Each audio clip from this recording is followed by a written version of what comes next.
ہوگے. ہاللیلویا. خدا کے لوگ ایسے ہیں. اور جیسا کہ بتایا گیا کہ روح القدس سے بھرا ہوا شخص نہ تو وہ لالچی ہے, نہ تو وہ حسد سے بھرا ہوا ہے, نہ وہ جھگڑا کرنے والا ہے, نہ وہ کسی سے وہ کیا کرتا ہے, نہ کسی کی وہ برائی کرتا ہے, بلکہ روح القدس سے بھرا ہوا شخص ایک دوسرے کو اٹھانے والا, بحال کرنے والا, قائم کرنے والا, اس کی مدد کرنے والا اور دوسروں کو مضبوط کرنے والا شخص ہوتا ہے. اگر آج لوگ روح القدس سے بھرے ہوئے ہیں اور ان کے اندر حسد ہے, تفرقہ ہے, نفرت ہے اور وہ دوسروں کی بھلائی نہیں چاہتے, تو وہ جھوٹ بولتے ہیں کہ وہ روح القدس سے بھرے ہوئے. کیونکہ روح القدس سے بھرا ہوا شخص کبھی بھی دوسروں کے خلاف جو ہوتا ہے چھپ کے منصوبے نہیں بناتا. روح القدس سے بھرا ہوا شخص کبھی بھی چھپ کر کسی دوسرے ہم خدمت ساتھی کو قتل کرنے کی روحانی طور پر کوشش نہیں کرتا. اور روح القدس سے بھرا ہوا شخص کبھی بھی اپنے خاندان سے جدا نہیں ہوتا.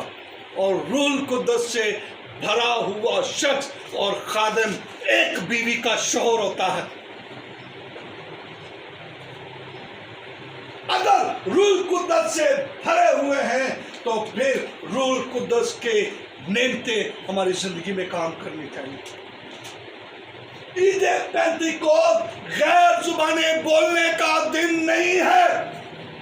یہ دن غیر زبانیں بولنے کا دن نہیں ہے. یہ روح القدس کے نزول کا دن نہیں ہے.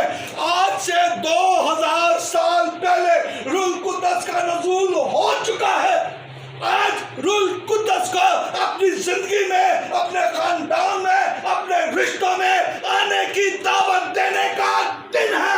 ہاللیلویا. آج روح القدس کو یہ کہیں کہ روح القدس ہی میری زندگی میں آئی, میرے خاندان میں آئے, میری خدمت میں آئے, میرے کاروبار میں آئے اور سنبھالے. ہم نے آج تک کلیسیا کو, لوگوں کو ہم نے غیر زبانوں کے پیچھے لگایا ہوا. غیر زبانیں روح القدس کا نشان ہے, وہ صرف سائن ہے.